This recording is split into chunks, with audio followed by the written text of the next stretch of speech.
다 같이 일어나셔서 한 목소리 우리 두 절이기 때문에 교도하겠습니다. 한 목소리로 로마서 6장 20절 21절 248페이지입니다. 네. 다 찾으셨은 줄 알고 읽도록 하겠습니다. 하나 둘 셋.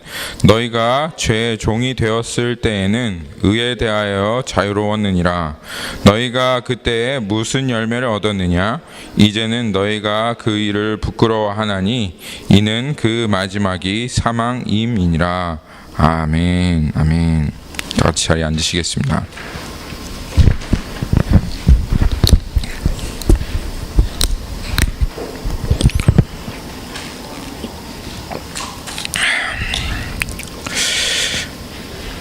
제가 목요일부터 어저께 저녁까지 저희 아들 요한이랑 함께 베트남 미국에 오신 그 베트남 목사님들 총회 다녀왔습니다. 그 베트남 전쟁 여러분 아시죠? 베트남 전쟁 그때 그 보트를 타고 오신 그러한 이제 분들인데요. 난민으로 오셨다가 미국에서 예수님을 만나게 되고 그리고 그 예수님께 이제 삶을 헌신하여서 그렇게 지금 목사로 사역하시는 그 목사님들 만나서 같이 교제도 나누고 어떻게 하면 우리 총회가 남침내 교단이 그 목사님들을 도울 수 있는가 또 어떻게 돕고 있는가 이런 것들 좀 나누는 시간을 가졌는데요. 근데 한 가지 좀 경험한 이야기를 나누려고 합니다. 저희가 그 호텔에서 좀 묵었습니다. 이 베트남 총회는 목사님들만 오시는 게 아니라 그 일반 성도들도 오시더라고요. 그래서 일반 성도들도 오셔가지고 그 성도들이 같이 이렇게 예배를 다 같이 드리는데 한 1,300명 정도 그렇게 모였습니다. 여러분 아마 그렇게 많은 베트남 사람들은 베트남에 가시지 않는 이상은 보실 수 없을 겁니다. 하여튼 그래서 1,300명이나 되시는 그 베트남 분들하고 이렇게 예배를 드리는데 호텔에서 호텔에 왜 이렇게 텔레비전이 이렇게 많이 걸려 있어요? 여기저기에. 그래서 여기저기 그냥 텔레비전에서 근데 걸려 있는데 한참 또 월드컵을 하잖아요. 그러니까 지나가다가 사람들이 그거를 다 그냥 넋놓고 이렇게 쳐다보고 있으니까 뭐 성도들도 물론이지만 목사님들도 그래서 월드컵 이렇게 넋놓고 쳐다보고 있으니까 저도 이렇게 관심이 가는 거예요. 근데 이제 모르겠어요. 어디 게임인지 뭔지는 모르겠는데 벨기에하고 브라질하고 게임이었던 것 같아요. 여러분 월드컵 보고 계신가요? 저는 월드컵 전혀 안 봤습니다. 한국 경기도 안 봤는데요. 처음 하여튼 월드컵을 지나가다 보이니까 어쩔 수 없이 이렇게 보는데 그 월드컵 경기에 아마 이제 브라질이 지고 있었던 것 같아요. 그리고 이제 벨기에가 이기고 있었는데 이제 벨기에가 아마 2대1, 2대0으로 이긴 것 같죠? 근데 이 벨기에 선수가 골을 탁 하고 넣는데 그 벨기에 응원단에서 이제 골을 딱 넣으면 물론 골 넣는 장면도 비춰주지만 그 응원단을 이렇게 비춰주지 않습니까?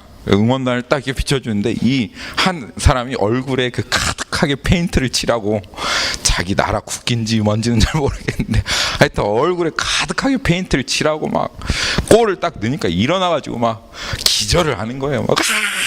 막 이러면서 막 야 어떻게 저렇게 기뻐할 수가 있을까 진짜 그런 생각을 마음속에 이렇게 좀 해봤습니다.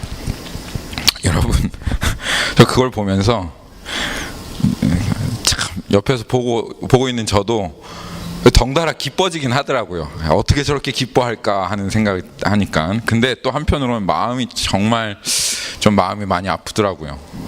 사실 벨기에 축구 선수 뭐 자기 나라이긴 하지만 그 골 들어간 게 한 골 그 들어간 게 뭐 뭔 그 사람하고 상관이 있겠어요. 솔직히 말해서 우리 한번 솔직하게 한번 얘기를 해봅시다. 그 한 골 들어간 게 뭐 그렇게 막 영혼을 막 바꿔놓을 정도로 야 나 천국 간다 이렇게 할 정도로 그렇게 기쁜 소식이겠어요? 뭐 돈이 나옵니까? 야 우리 밥 먹는다 막 이런 겁니까? 뭐 전혀 상관없는데도 불구하고 그 한 골 들어갔다고 그렇게 기뻐하는데 그걸 보면서 야 저 기쁨은 진짜 우리가 하나님께 드려야 될 기쁨인데 나의 인생과는, 내 생명과는, 나의 영혼과는 전혀 상관없이 그냥 그렇게 저 한 골 들어갔다고 저렇게 기뻐하는데 우리 안에는 하나님을 향해 저렇게 기뻐하고 찬양할 마음이 없구나. 주님께서 우리를 위해 십자가에 못 박혀 죽으셨다고 하는데, 하나님께서 우리에게 영원한 생명을 주셨다고 하는데 우리 안에는 와 주님 막 이렇게 기뻐하면서 그렇게 예배할, 찬양할 마음이 없구나. 참 우리가 너무 헛된 것들을 기뻐하고 찬양하고 그렇게 살아가는구나 라는 생각을 하였습니다. 요한이랑 호텔 방에서 TV를 켰어요. 저희 호텔방에 가면 그 요리 프로그램을 하나씩 봅니다. 하나 보여주, 집에서 안 보기 때문에. 요리 프로그램 보면 중간에 광고들이 많이 나오잖아요. 근데 이 광고들을 보면서 이 광고가 저한테 속삭이는 것 같더라고요. 너 하나님 없어도 행복하게 살 수 있어. 하나님 없어도 너 잘 살 수 있어. 하나님 없어도 너 이뻐질 수 있어. 하나님 없어도 너 영광스러워질 수 있어. 이 차만 사. 그러면 너에게 이렇게 하나님 없어도 이 차만 있으면 행복할 거야. 너 이 맥주만 한 잔 마셔라. 그러면 아주 네 인생 시원할 거야. 10년 묵은 채증 확 다 내려갈 거야 하는 그런 표정으로 그렇게 불의와 불경경 가운데 아주 속삭이는 그 텔레비전의 광고를 보면서 요한아 빨리 끄자. 우리가 얼마나 불의와 그 불경건 가운데 둘러싸여 있는지 참 그런 속삭임이 들리더라고요. 여러분들도 한번 보십시오. 텔레비전 한번 보십시오. 뭐라고 속삭이고 있는지. 하나님 없어도 돼. 너 이 차만 있으면 되고, 이 맥주만 있으면 되고, 이 화장품만 있으면 돼. 그러면 너 아름다워지고 행복하고 이쁘고 기쁘게 살 수 있을 거야 라고, 하나님 없어도 잘 살 수 있다고 이 텔레비전이 계속 얘기하고 계속 우리들에게 그렇게 말하고 있습니다. 우리는 이 불의와 불경건, 이 진리를 누르는 이 세상 가운데 살아가고 있음을 인식해야 합니다. 지금 깜짝 놀라서 다음 날에는 호텔방에서 우리 요한이는 자고 저는 철야를 하고 하는 그런 일이 있었습니다. 하여튼 여러분들이 이 불의와 불경건이 가득한 이 세상 가운데 자기 자신을 잘 지키면서, 마음을 잘 지키시면서 살아가는 여러분들이 되시기를 예수님의 이름으로 축복합니다. 아멘. 네. 그거는 제가 이제 여담으로 좀 나눴던 이야기고요. 오늘 말씀 한번 볼까요? 네. 오늘 로마서 6장 20절에서 21절 말씀, 주님께서 이 시간 우리들에게 하고자 하시는 말씀을 하시기를 정말 소망합니다. 오늘 이 말씀을 보시면 로마서 6장 20절 말씀 이렇게 시작하고 있습니다. 너희가 죄의 종이 되었을 때에는 의에 대하여 자유로웠느니라. 주님께서 오늘 이 로마서 6장 20절 말씀을 통해서 우리에게 한 가지 말씀하시는 겁니다. 너 죄의 종이 되었을 때 그때 한번 회상해봐라. 그때 한번 생각해봐라 라고 이렇게 말씀하시는 거예요. 로마서 이 6장 20절하고 21절은 주님께서 네가 죄의 종이 되었을 때 그때를 생각하면서 이 말씀을 들어라 라고 주님 말씀하시는 겁니다. 그때 너희가 그때 무슨 열매를 얻었느냐? 이젠 너희가 그 일을 부끄러워하나니 이는 그 마지막이 사망임이니라. 여러분 한번 생각해 보십시오. 지금 하나님께서 여러분에게 그렇게 말씀하실 때 너 죄의 종이 되었을 때 어떻게 살았는지 한번 생각해 봐. 죄의 종이 되었을 때 어떠한 모습으로 살았는지 한번 생각해 봐. 한번 여러분 가만히 지금 생각해 보십시오. 내가 죄의 종이 되었을 때 내가 과연 어떻게 살았었는가? 생각할 수가 없습니다. 지금도 죄의 종으로 살아가고 있는데 뭐 죄의 종이 되었을 때를 어떻게 생각할 수 있겠어요? 목사님 생각할 수 없습니다. 여러분 이러시면 안 됩니다. 네, 우리 크리스찬은 그러면 안 됩니다. 죄의 종이 되었을 때가 점점점 멀어지는 그런 때가 되어야 됩니다. 이 죄의 종으로 살았을 그때가 얼마나 어두웠던 때이며 얼마나 주님 앞에 악한 때였는지를 기억하고 그 죄의 종이 되었을 때가 우리의 인생에서 점점 멀어져서 그때를 생각하면 참 어떠한 그 고통과 흑암의 권세와 그 사슬에서부터 나를 건져내 주셨는지 그것을 생각하면서 그 안에 우리 안에 그 죄의 종이 되었을 때를 생각하면 참 주님 앞에 나를 구원해 주신 주님 앞에 참 감사하며 기뻐하는 그 마음으로 다시 한번 우리 안에 그 감동이 벅차 올라오게 되어지는 것이 그 참된 크리스천의 모습이다. 그렇게 얘기할 수 있습니다. 여러분, 오늘 하나님께서 로마서에서 너희가 죄의 종이 되었을 때 이렇게 말씀하시면서 우리에게 그때를 기억하게 하심은 모든 사람에게 죄의 종이 되었을 때가 있기 때문에 그렇습니다. 모든 사람에게는 죄의 종이 되었을 때가 있어요. 모태신앙이든 교회에서 태어났든 교회에서 태어나지 않았든 그 자기의 부모가 선교사이건 자기의 부모가 목사이건 상관없이 모든 사람은 죄의 종이 되었을 때가 분명하게 있습니다. 그리고 예수를 믿지 않은 그 사람들은 죄의 종이 되었을 때가 더욱더 분명하죠. 나중에 저처럼 예수를 믿지 않다가 예수님을 믿게 된 그 사람에게는 죄의 종이 되었을 때가 분명하게 있습니다. 그때 사실 정말 악하게 살아가고 아무도 나를 통제하지 못하고 부모님 말씀, 사람들 주변의 시선, 이 세상의 법 외에는 그냥 마음껏 자유롭게 살았던 그때가 분명히 우리 모두에게는 반드시 있습니다. 이번에 그 순회 선교단에서 빛의 열매학교 왔었는데 강정걸 선교사님 기억하시죠? 강정걸 선교사님께서 자기가 어떻게 예수님을 만났는지 이렇게 간증하는 그런 시간이 있었습니다. 그래서 그 예수님을 만나기 전에 어떻게 죄의 종으로 살아왔었는지, 죄의 종으로 살아왔을 때 이렇게 나누는데 애들이 저한테 이제 나중에 물어보는 거예요. 자기는 깜짝 놀랐대요. 이 강정걸 선교사님께서 이렇게 간증을 하신 그 얘기를 듣고 깜짝 놀랐다는 거예요. 왜 깜짝 놀랐냐 그랬더니 강정걸 선교사님이 그렇게 죄인인지 저는 처음 알았던 애들이 처음 알았다는 거예요. 그래서 저는 그게 너무 감사했어요. 애들이 강정교사님이랑 12주 동안 같이 이렇게 했습니다. 12주 동안 같이 배우고 거의 맨날 매주 하루를 모여서 아침부터 저녁까지 모여서 같이 먹고 마시고 말씀을 듣고 기도하고 얘기하고 하는데도 12주 동안 강정걸 선교사님이 얼마나 죄인인지를 조금도 눈치채지 못한 거예요. 그러면서 얘기하는 것이 저는 선교사로 헌신하신 강 선교사님은 태어났을 때부터 처음부터 우리랑 뭔가 좀 다른 존재여서 처음부터 그렇게 거룩하고 하나님 사랑하고 헌신하는 그런 사람인 줄 알았다는 거예요. 그런데 강 선교사님이 그렇게 자신의 그 죄에 살았던 때를 이렇게 나누면서 야, 강 선교사님 그런 죄인인지 몰랐다. 그래서 깜짝 놀랐다. 애들이 그렇게 저한테 물어보는 것을 보고 정말 주님께서 그때 은혜를 주셨다 이렇게 생각을 했습니다. 맞아요. 선교사님의 삶에도 있지만 목사의 삶에도 분명히 죄인 되었을 때가 있습니다. 그리고 저는 강선교사님의 그 간증을 통해서 하나님께서 분명히 영광 받으셨으리라고 확신하며 믿습니다. 이 복음이 이론이 아니구나. 정말 사람은요 죽을 때까지 안 변해요.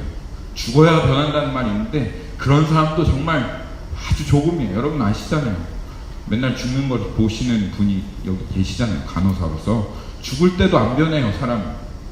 그런데 그 죽을 때도 안 변하는 그 사람을 이렇게 하나님께서 변화시켜 주셨다고 하는 그러한 고백을 아이들이 듣고, 그리고 이 복음이 이론이 아니고 실제구나, 하나님 정말 살아계신구나, 하나님 역사하시고 능력이 있구나 라는 것을 이 아이들이 듣고 그것을 경험한 것은 우리 믿는 자들에게 있어서는 큰 용기가 되었어요.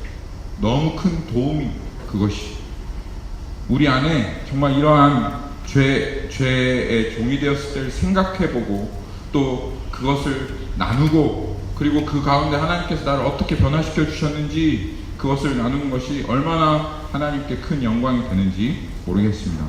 옛날에 했었던 많은 그러한 간증들과 고백은 그것에 대해서 이야기하고 있습니다. 제가 여러분 폴 워셔 목사님 아시죠? 폴 워셔 목사님. 폴 워셔 목사님 그 간증 들어보신 적 있으세요? 없으세요? 그래서 한번 준비해 와봤습니다. 한번 폴 워셔 목사님 어떻게 간증하시는지, 자신이 주의 종이 되었을 때를 어떻게 나누시는지 한번 보도록 하겠습니다. Let me tell you about my Jesus. Let me tell you.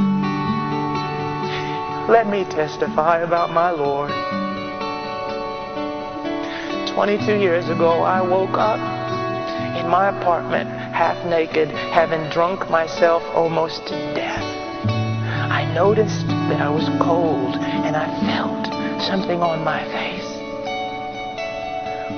What was I lying in?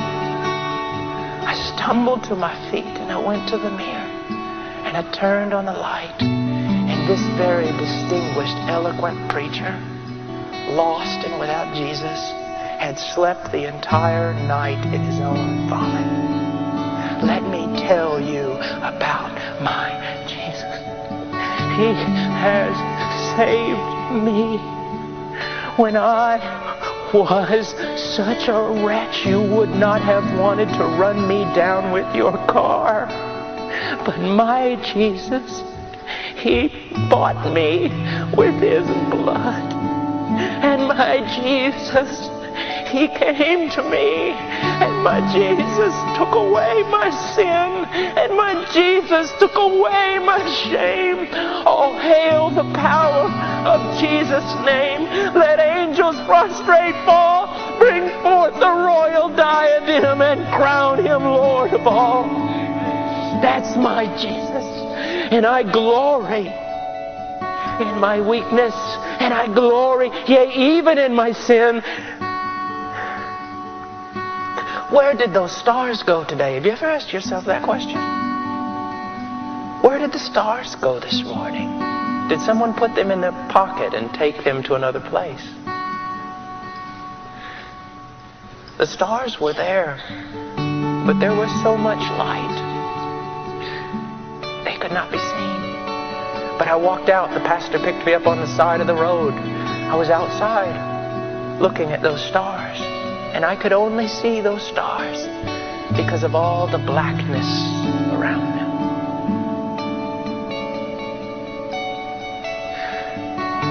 Sometimes young men will ask me, Brother Paul, what's the secret?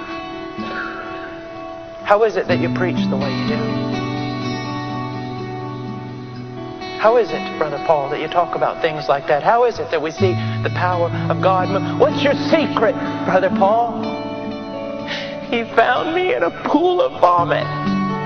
That's my secret. That there are not many wise or noble. I am the chiefest of all sinners. I was the lowest of the low. And that's what Jesus does. That's my secret. I had nothing. That's my secret. And you were probably much prettier than me on the outside, but I can assure you, you were not any prettier than me on the inside. They say to me, how do you pray like that? How do you preach like that? I mean, what did you learn in your devotional time? No, you don't understand. He saved me. He saved me. Where's that great motivation? Did you get it from some verse you read? You don't understand. He saved me from what I was. There's no key except I was the worst in the pack. He saved me. What else needs to be done to motivate me? What else needs to be done? Is it salvation enough?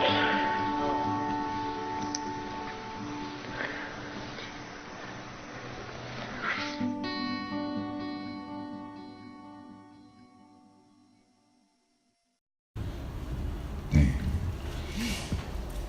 너무 안타까운 일은 이러한 간증들이, 이러한 고백들이 우리 교회 안에서 사라져가고 있다는 것입니다. 요새 들려지는 많은 간증들은 하나님께서 나를 너무너무 사랑하셔서 나를 위해서 이것도 주셨고 나를 사랑하셔서 저것도 주셨다는, 자기가 죄의 종이 되었을 때를 나누지 않습니다. 왜냐하면 나도 높아지고 하나님도 높아지는 그러한 그런 자리를 원하기 때문에 그렇습니다. 침례 요한은 그렇게 고백했습니다. 그는 흥하여야 하겠고 나는 쇠하여야 하리라. 예수님을 만난 많은 사람들은 항상 자기가 어디에서부터 구원받았는지, 어떠한 자였는지, 내가 어떻게 죄의 종이 되었는지를 항상 나누었습니다. 그런데 요새는 그건 나누지 않아요. 첫째로는 내가 높아지기 원하는 마음도 있겠지만 그걸 모르는 겁니다. 내가 어떻게 죄의 종으로 살아왔는지, 죄의 가운데서 그렇게 구르며 살아왔는지 보지 못하는 것입니다. 오늘 이 로마서 6장 20절의 말씀, 너희가 죄의 종이 되었을 때에는, 이것은 로마 교회의 어떤 특별한 사람들에게 이야기하는 말씀이 아닙니다. 로마 교회에 있는 모든 사람들에게 이야기하는 것입니다. 교회에 있는 사람들이라면 적어도 자기가 죄의 종이 되었을 때가 분명한 사람들이어야 한다 라고 하나님 말씀하십니다. 여러분, 요한복음 8장에 가시면 예수님께서 자기를 따르던 유대인들에게 딱 돌아서서 하신 말씀이 있습니다. 너희가 자유케 되어야 한다. 죄를 범하는 자마다 죄의 종이다. 그리고 그 자유하지 못한 유대인들 향해서 예수님께서는 그들이 죄의 종이라는 것들을 정확하게 보여내십니다. 예수님은 자기를 따르는 사람들에게 자신이 얼마나 죄의 종으로 살아왔는지를 분명히 보여주십니다. 그런데 예수님을 이제까지 따라 살아왔고 주님이 인도하심을 받아 살아왔다고 하는 이 사람들 안에 죄의 종이었다라고 하는, 죄의 종이었을 때가 얼마나 끔찍했는지, 얼마나 악했는지, 그러한 마음의 고백이 없는, 그것에 대해서 조금도 고백할 수 없는 그러한 삶을 살아가고 있다면, 그러면 말씀 앞에 정직하게 서보지 않는 거예요.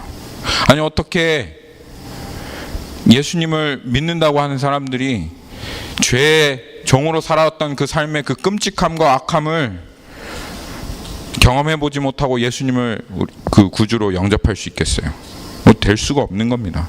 그래서 예수님을 쫓아가는 사람들에게는 주님께서 계속 보여주시는 게, 그 말씀 안에서 얼마나 죄의 종으로 이제까지 살아왔는지, 그리고 그것이 얼마나 끔찍한 삶이었는지를 주님께서 보여주시고, 그리고 날마다 주님께로 더욱더 가까이 나아가는 그 사람들에게 그 죄의 종된 자리에서부터 벗어나서 주님을 누리고 주님과 동행하는 그 자리로 하나님께서 나아가게 하시는 것입니다. 그래서 오늘 이 자리에서 나는 그래요, 나는 조금 이렇게 저렇게 죄를 지었고 사람들에게 이런저런 피해를 준 적은 있지만, 근데 한 번도 죄의 종이 되어본 적은 없습니다. 목사님, 저는 죄의 종으로 살았던 때를 생각해보라 말하면 저는 말할 게 없어요 라고 말하시는 분들은 아직 복음 잘 모르시는 겁니다. 아직 예수님 잘 모르는 거예요. 그런 분들은 정직하게 주님 앞에 구해야 합니다. 여러분의 삶을 한번 말씀으로 비춰서 보십시오. 말씀과 정말 상관이 있는 나의 삶의 영역들이 있는가? 예수 그리스도께서 정말 나의 주인으로 그렇게 나를 이끌어 가시는 그런 삶의 영역들이 있는가? 한번 우리가 살펴보아야 합니다. 그리고 이 말씀을 통해서 내 삶을 조금씩 하나씩 정말 자세하게 내가 지금 생각하고 살아가고 있는 것과 내가 추구하고 살아가고 있는 것과 내가 이렇게 구하고 살아가는 이 삶들을 이 말씀으로 하나하나 조금씩 조명하여 비춰가 보십시오. 그러면 여러분들 분명히 발견할 수 있을 겁니다. 내가 얼마나 우상을 숭배하고 살아가고 있는지, 얼마나 음란에 사로잡혀 자아 추구하면서 그렇게 진리를 거짓으로 바꾸며 정말 신앙생활 한다고 하지만 거짓말 같은 신앙생활 하고 살아가고 있는지, 그거 하나님께서 우리들의 삶 통해서 정확하게 보여주실 겁니다. 만약 그래도 보여지지 않는다 그러면 주님 앞에 정직하게 은혜를 구해야 됩니다. 주님, 나의 눈을 열어주십시오. 하나님, 저는 여기 로마 교회에게 죄의 종되었을 때를 생각하라고 하는데, 저는 교회 이제까지 수없이 다녀왔고 교회에 속하였다고 얘기하였지만, 그런데 내 인생에는 죄의 종되었을 때가 없습니다. 내 인생에는 그 죄의 종되어서 살아가며 그렇게 우상 숭배하며 자아 추구하며 살아갔던, 음란과 내 부정과 사욕에 쌓여서 하나님을 멸시하고 무시하며 우습게 여기며 살아갔었던 그런 삶의 자리가 발견되어지지 않습니다. 주님, 내 눈을 열어주십시오. 마틴 로이드 존스 목사님이 그렇게 말씀하셨습니다. 죄의 종된 사람들에 있어서 가장 큰 위험은 무엇이냐? 그것은 자기가 죄의 종되는지 보여지지 않는다는 거예요. 그게 가장 큰 위험이라는 거예요. 그래서 주님께 오늘 이 시간에 하나님께 정직하게 구하고, 주님, 내 죄의 종되었던 삶 주님 보여주십시오. 내가 지금 어떻게 살아가고 있는지 주님 말씀하여 주십시오. 그러면 주님께서 우리들의 눈을 열어서 반드시 보여주실 것입니다. 그리고 내 인생에 이러한 고백이 나오도록 하실 겁니다. 오늘 아까 봤던 폴 워셔 목사님처럼 Isn't it enough? Salvation isn't it enough? 예수님, 제 삶에 가장 필요한 분은 주님이십니다. 주님이 가장 필요합니다 라고 하는 고백으로 여러분 하나님 앞에 그렇게 나오도록 주님께서 분명히 그렇게 해주실 겁니다. 그렇게 기도했습니다. 네. 근데 주님께서 오늘 26절 20절에 보면 죄의 종 되었을 때를 회상하게 하신 이유는 물론 죄의 종 되었을 때 어떻게 우리가 살아갔는가, 그것을 한번 다시 살펴보기를 원하시는 그런 마음에서 말씀하시는 것도 있으시지만, 한 가지를 포커스하기를 원하시는 게 있습니다. 그게 뭐냐면, 죄의 종 되었을 때 어떻게 되었다고요? 거기에 의에 대하여 자유로웠느니라. 자유로웠느니라. 주님이 한 가지 말씀하시고 싶은 게 있는 거예요. 죄의 종되었을 때 분명히 악하게 살았고, 우리가 참 하나님 앞에 온전하지 못하게 살았지만, 그렇지만 그 중에서도 한 가지, 우리가 그렇게 추구하고 갈급하고 원하였던 그 한 가지를 주님께서 오늘 말씀하시기를 원하십니다. 그것이 뭐냐면 자유입니다. 자유. 의에 대하여 자유하였다라고 하는 이 말씀인 거예요. 우리는 자유를 갈망하지요. 그리고 그 자유가 좀 제한되고 침해당하고 또 억압받고 강요받는다고 하는 생각이 들으면 분노하고 붕괴합니다. 아마 이 세상 사람들이 받아들이는 그 가치 중에 최고의 가치 중에 하나가 자유일 거라고 생각합니다. 그래서 이 사람들은 자유를 위해서 투쟁을 하고 늘 항상 자유를 지켜가려고 합니다. 자유를 숭배하고 자유를 신봉하지요.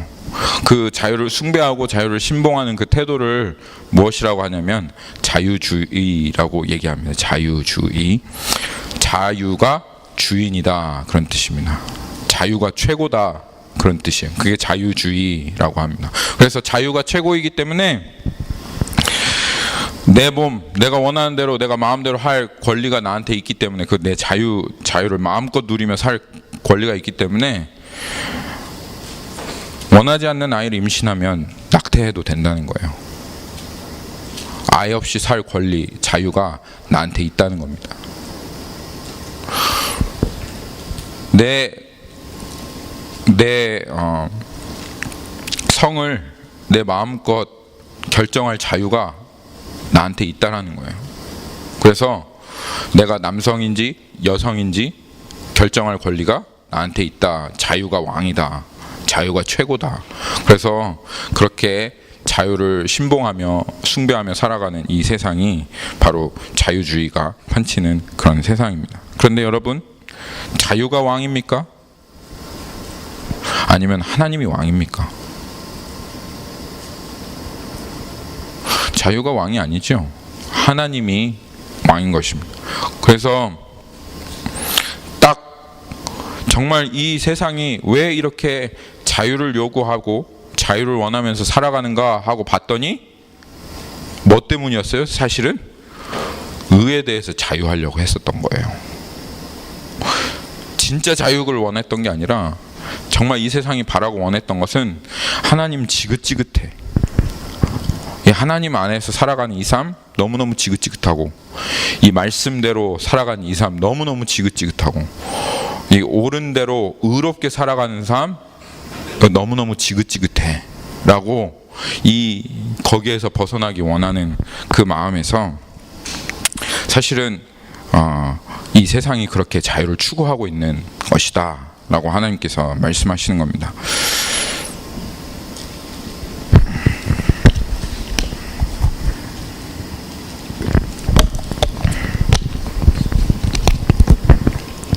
우리 크리스찬은 그러면 안 되겠죠? 그렇죠. 자유가 왕이 아니죠. 우리의 자유가 주입니까? 아니죠. 우리는 하나님이 우리의 왕이시고 하나님이 우리의 주십니다. 그렇죠? 그런데 오늘 하나님께서 죄의 종이 되었을 때 우리가 이 세상이 말하는 그 자유를 추구하며 살아가려고 했었던 우리들의 모습을 이렇게 들춰내시면서 얘기하시는 게 있으신 거예요. 뭐냐면, 너 정말 하나님, 내가 너의 주냐? 정말 내가 너의 왕이냐? 그러면 이 세상이 말하는 자유, 이 세상이 그토록 구하고 추구하고 달려가고 하는 그 자유를 너 포기할 수 있느냐? 로마서 6장 이 말씀 한번 생각해 보십시오. 하나님께서 우리가 예수 그리스도를 믿어 무엇이 되었다고 말씀하셨습니까? 순종의 종이 되었다고 말씀하셨습니다. 하나님께서 우리가 죄에서부터 해방되어 무엇의 종이 되었다고 말씀하셨나요? 의의 종이 되었다고 그렇게 말씀하셨습니다.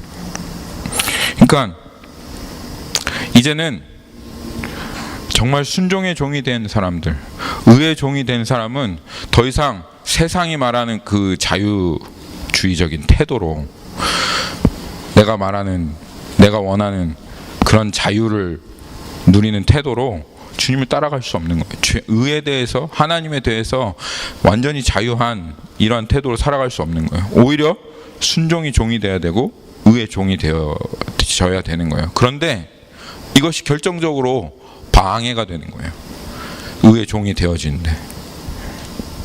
그래서 주님께서 오늘 여러분들이 생각하고 있는, 내가 생각하고 있고 내가 내 권리라고 생각하고 있고 이제까지 쫓아서 따라서 살았다고 하는 그 자유가 어떠한 자유이고, 주님 앞에서 그 자유를, 그 세상이 말하는 그 자유를 포기해야 할 것에 대해서 오늘 주님께서 말씀하십니다. 말씀을 전해보면요, 이 동성애에 대해서 반대는 합니다. 낙태에 대해서 어떻게 아이를 낙태할 수 있냐, 우리의 자유를 위해서. 자유주의적인 그 신학이나 이런 것에 대해서 손가락질을 하면서 반대하는 교회에 많은 사람들이 있어요. 그런데도 불구하고 그들 안에는 여전히 자유가 최고라고 하는, 이 세상이 말하는 그 자유를 추구하고 그렇게 그 세상이 원하는 자유로 살아가려고 하는 많은 사람도 있습니다. 말씀 의로운 거 알겠어요. 이 말씀이 옳은 건 내가 알겠어요. 그런데 여전히 그 말씀을 따르고 그 말씀을 따르지 않을 자유는 나에게 있는 거 아닙니까? 라고 하는 그런 태도로 말씀 앞에 서는 사람들이 너무 많아요. 이게 그러면 의의 종이 된 태도입니까? 아니면 의의 자유한 태도입니까? 한번 생각해 보십시오. 말씀이 의롭고 선하고 옳고 한 거는 내가 알겠습니다. 근데 그 말씀이 나한테 느낌이 와야지 지키는 거 아니겠습니까? 내가 내켜야지 그 말씀 지켜야 되는 거 아니겠어요? 말씀을 지킬 자유도, 말씀을 지키지 않을 자유도 나한테 있는 거 아니겠습니까? 자유주의에 대해서는 그렇게 비판하더니 말씀 앞에서는 여전히 의의 자유로운, 오늘 죄의 종이 되었을 때 의의 자유로웠느니라, 의의 자유로운 그런 태도로 이 말씀 앞에 서는 사람들이 얼마나 많은지 모르겠습니다. 그래서 아니요, 그 말씀 지켜야 합니다. 우리는 의에 자유로울 수 없습니다. 우리의 선택과 권리라고 말할 수 없습니다 라고 얘기하면 왜 나의 자유를 침해하냐고, 강요하냐고, 억압하냐고 말하는 사람들이 얼마나 많은지 모릅니다. 우리에게 그런 태도가 있는지 한번 살펴보아야 되겠죠. 네.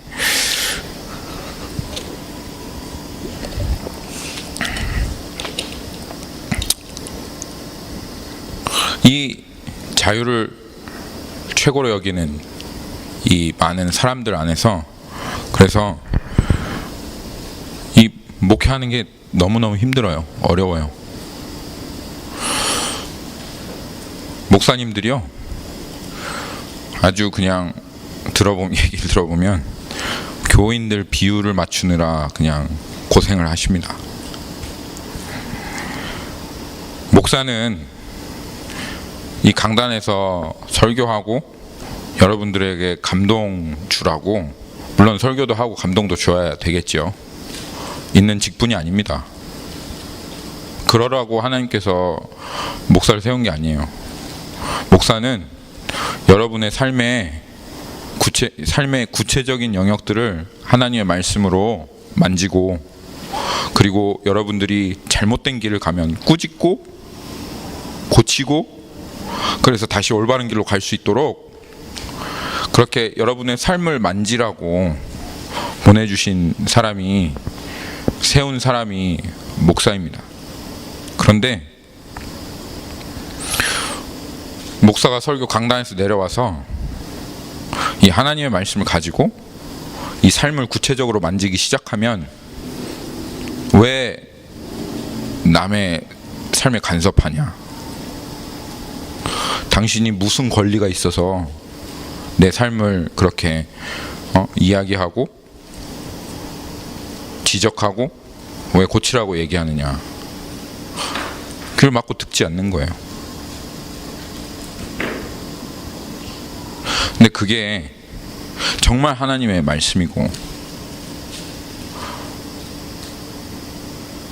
그리고 그것이 정말 하나님께서 그 사람에게 이야기하시는 거라면 그렇게 하나님을 그렇게 대하는 태도가 하나님을 대하는 태도가 아니겠습니까? 그게 예수님이요, 그냥 멋지게 설교만 하고 가르침만 주실 수 있었어요. 그렇게 하시지 않았습니다. 예수님이 목자였기 때문에 주님이 그 사람들을 불러서 같이 사시면서 그 삶을 하나하나씩 만져가시며 교정하시고 고쳐주시고 어떻게 살아가야 되는지 그렇게 그 사람들의 삶을 변화시켜 갔습니다. 주님이 우리에게 명령하신 것은 가서 복음 전하고 그들에게 깨우쳐줘라, 그런 게 아닙니다. 가르쳐 내가 분부한 모든 것을 가르쳐 지키게 해라 하는 것이 여러분 크리스찬 한 사람 한 사람이 하나님께서 주신 소명입니다. 크리스찬 한 사람 한 사람에게도 주신 소명이 그럴진데, 그러면 이 교회 하나님께서 부르신 목사로 세운 사람의 그 소명과 직무는 무엇이 되어야 될까요? 그런데 이 자기의 개인의 자유와 권리가 최고인 이 사람들, 말씀으로 그 사람들의 삶을 조명하고 만져내기 시작하면 질색을 하고 듣지 않는 겁니다.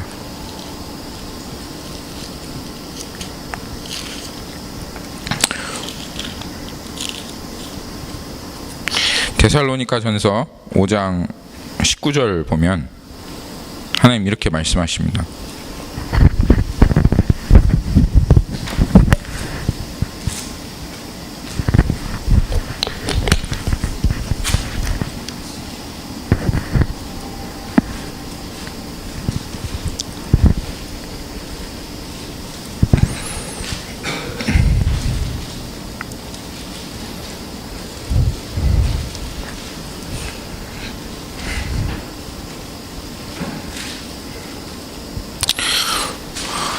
성령을 소멸치 말라, 예언을 멸시하지 말라, 범사에 헤아려 좋은 것을 취하고 악은 어떤 모양이라도 버리라 이렇게 말씀하시죠.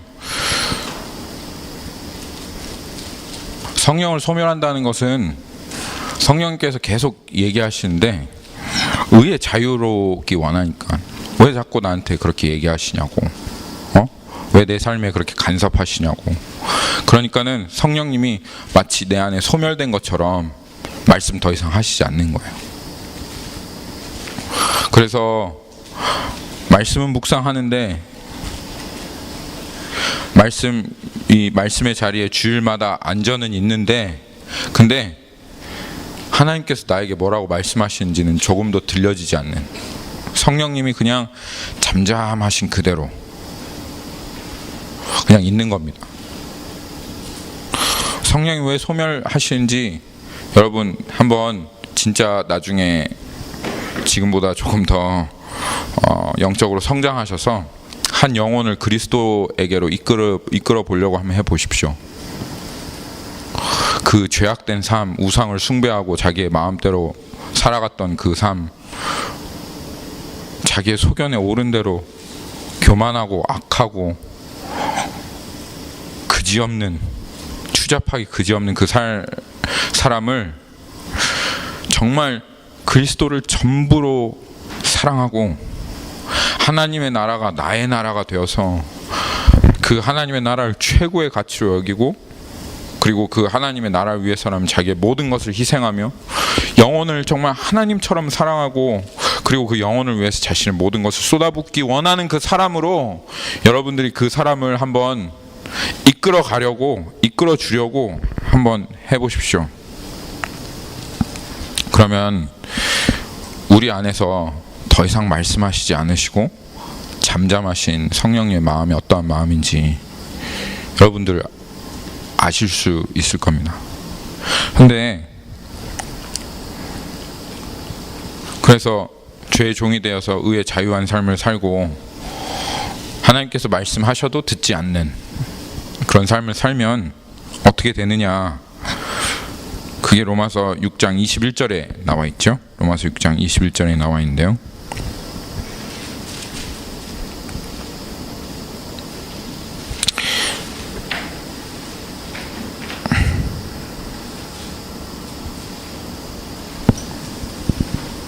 너희가 그때 무슨 열매를 얻었느냐? 이제는 너희가 그 일을 부끄러워하나니 이는 그 마지막이 사망임이라. 너희가 그때 무슨 열매를 얻었느냐? 하나님께서 우리에게 질문하십니다. 너 그렇게 죄의 종으로 살아가고 의에 대해서 자유하며 살아갔을 그때 너 진짜 무슨 열매를 맺었느냐? 하나님이 잠잠하시고 누구도 터치하지 않는, 그래서 내가 원하는 그 자유대로 제한되어지지 않는, 그냥 내 마음대로 하는 그런 삶을 그렇게 살아가게 되어지면, 그러면 그 길은 분명합니다. 당연히 망하는 길이죠. 제가 가끔 사람들에게 이렇게 충고를 하고 이야기를 이렇게 될 거라고 얘기를 해줍니다. 그렇게 선택하시면 반드시 망하게 되어 있습니다. 분명히 그 길은 끝이 고통과 아픔밖에는 없을 겁니다 라고, 그 길로 가시면 안 됩니다 라고 그렇게 말씀을 드릴 때가 있습니다. 제가 그렇게 말씀드리는 것은 저에게 예언의 은사가 있어서 그렇지는 않습니다. 저한테는요 예언의 은사는 없어요. 여러분들의 미래를 볼 수 있는 능력은 저한테 없어요. 그래서 말씀드리는 게 아니에요. 제가 그럼에도 불구하고 확신으로 분명하게 그렇게 충고드리고 말씀드릴 수 있는 이유는 딱 한 가지인데, 하나님 말씀이 진짜이기 때문에 그래요. 하나님 말씀이 반드시 그렇게 이루어지는 말씀이기 때문에 그렇습니다. 그렇게 살면 망한다라고 하나님 말씀하셨으면, 그러면 당연히 그렇게 살면 망하는 겁니다. 그럼 저는 분명히 그렇게 얘기해 줄 수 있어요. 그렇게 살면 고통밖에는 없어 라고 하나님께서 말씀하셨기 때문에 그렇게 살아가고 있는 사람들에게 말씀 이렇게 얘기하고 있고 당신 끝은 그렇게 될 수밖에 없습니다 라고 분명하게 얘기 드릴 수 있는 거예요. 갈라디아서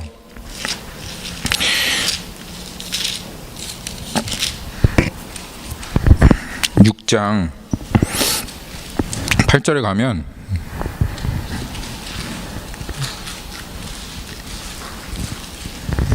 하나님께서 이렇게 말씀하시죠.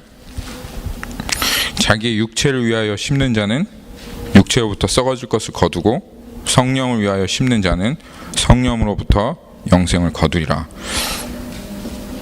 스스로 속이지 말라. 7절에 하나님은 업심여김을 받지 아니하시나니 사람이 무엇으로 심든지 그대로 거두리라.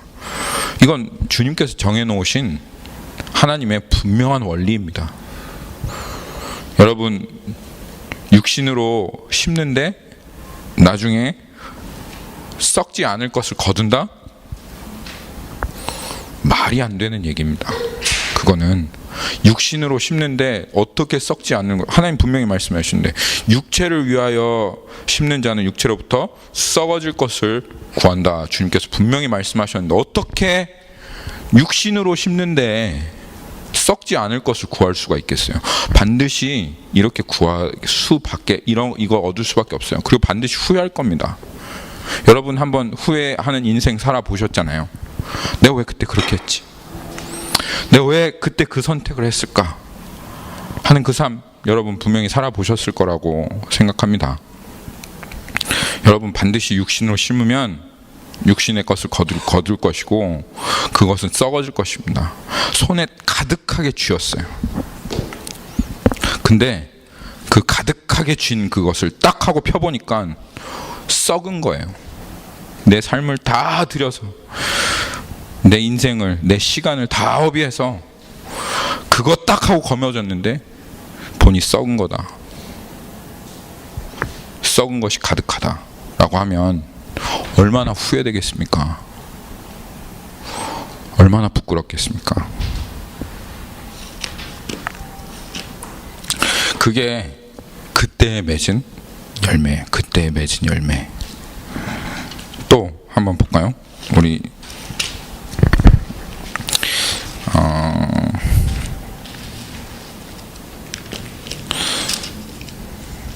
사무엘상 한번 볼까요? 사무엘상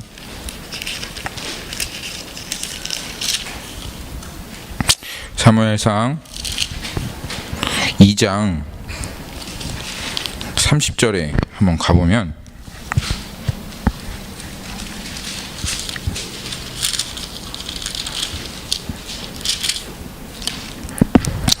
주님 이렇게 말씀하시는데요.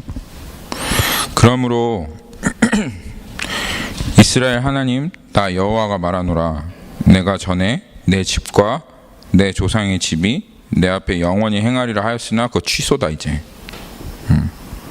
엘리 제사장아, 이스라엘 하나님 나 여호와가 말하는데 내가 내 집과 내 조상의 집이 내 앞에서 영원히 행하리라 내가 그렇게 말했지만 너 그거 취소야. 이제 나 여호와가 말하노니 결단코 그렇게 하지 아니하리라. 나를 존중히 여기는 자는 내가 존중히 여기고 나를 멸시하는 자는 내가 경멸하리라. 주님 그렇게 말씀하시죠. 네. 하나님 우습게 여기고 무시하고 하나님 경멸하는 태도로 살아가고 있는데 근데 그 사람이 끝이 잘 될 수 있겠어요? 뭘 될 수가 없어요. 하나님께서 오늘 이렇게 분명히 말씀하신 걸 들으십시오. 나를 경멸하는 자를 내가 너를 경멸할 것이다. 나를 존중하는 자를 존중할 것이다. 복음은 하나님을 존중하게 만듭니다. 우리를. 하나님 최고입니다. 당신밖에 없습니다. 그렇게 만드는 게 복음입니다. 하나님을 존중하지 않는데 잘 될 수가 없습니다. 성공할 수가 없습니다. 하나 말씀 더 볼게요. 시편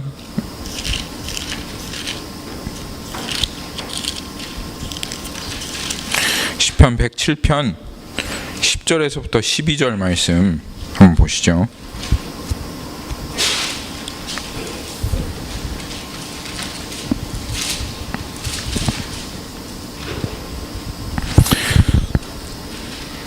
시편 107장 10편에서부터 12절.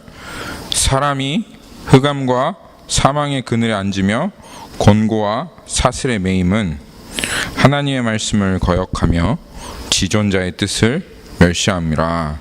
그러므로 그가 고통을 주어 그들의 마음을 겸손하게 하셨으니 그들이 엎드러져도 돕는 자가 없었도다.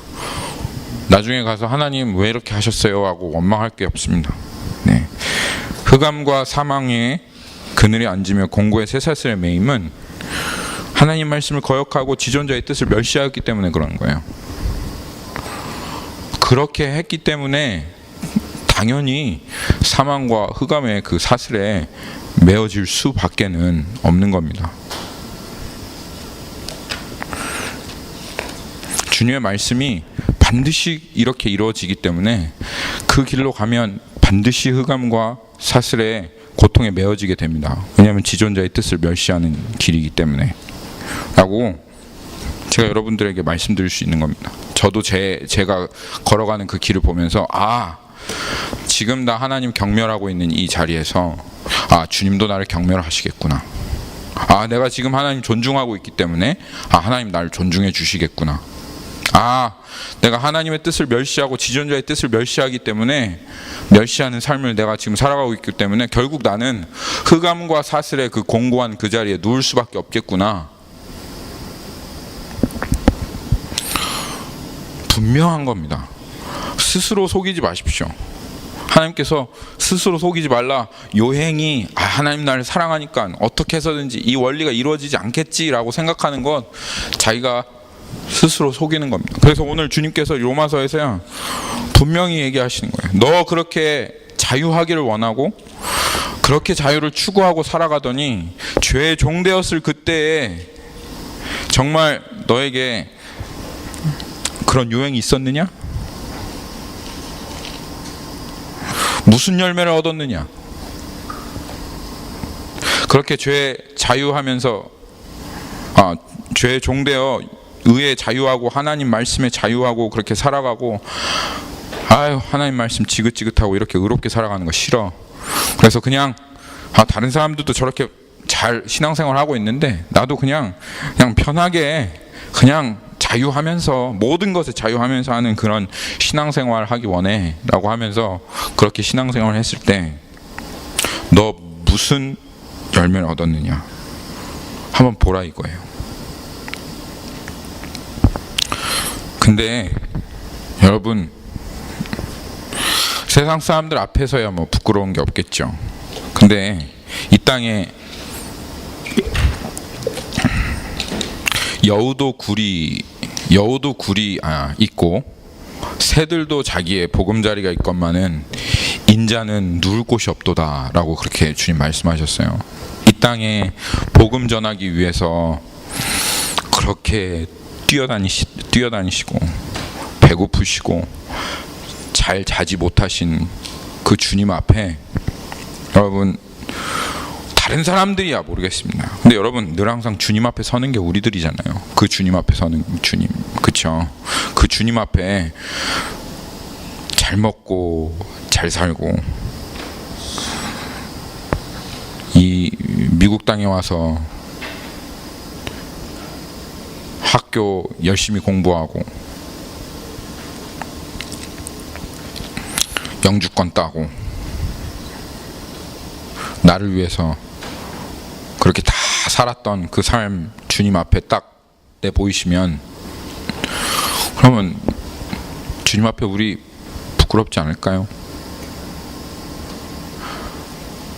새도 둥지가 있고 여우도 굴이 있는데 그렇게 맨몸으로 뛰어다니시다가 죽으신 예수님 앞에서 이렇게 사는 삶 부끄럽지 않겠습니까?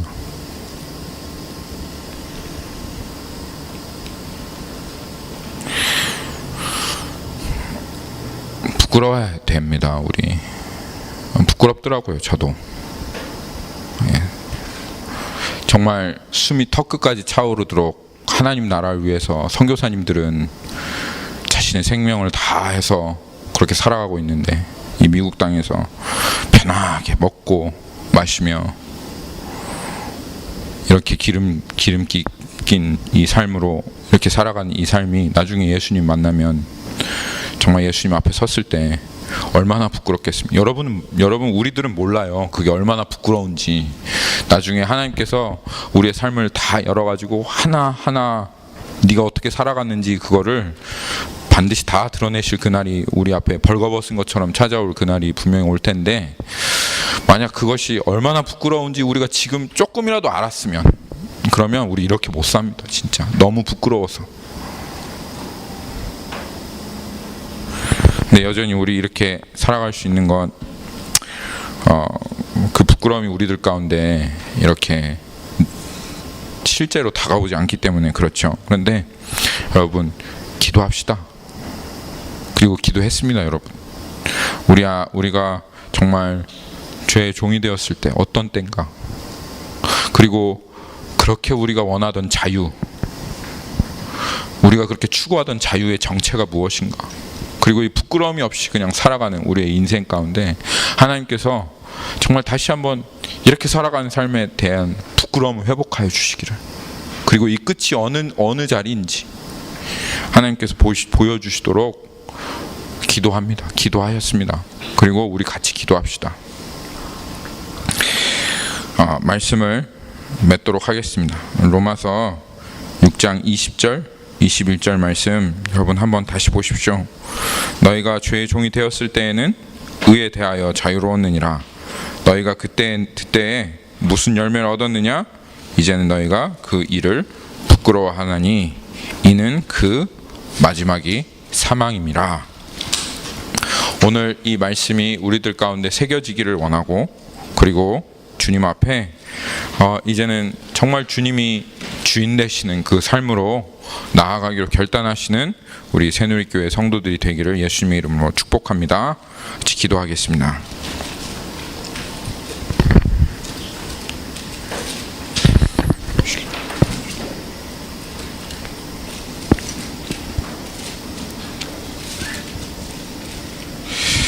살아계신 주님, 참으로 부끄럽습니다. 죄의 종되어서 내가 그렇게 자유하다고 생각하며 마음껏 저질렀던 지난날의 삶을 돌아볼 때 얼마나 그것이 악했고, 그리고 하나님을 멸시하고 또 주님을 우습게 여기는 삶이었는지 주님 생각해보면 너무 부끄럽고, 하나님 참 두려운 삶입니다.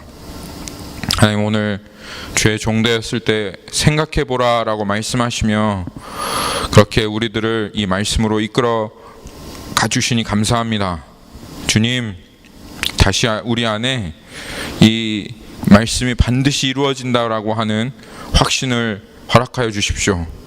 풀은 마르고 꽃은 시드나 주의 말씀은 영영이 서리라. 오늘 하나님께서 우리의 삶을 되돌아보게 하시고, 그리고 그 삶을 하나씩 조명하실 때에 하나님 그 끝이 부끄러움이며 사망임을 알게 하시고 우리 안에 결단이 있게 해주십시오. 주님 앞에 돌이키고 주님 앞으로 나아오는 그러한 시간 되도록 하나님 우리를 축복하여 주옵소서. 예수님의 이름으로 기도했습니다. 아멘.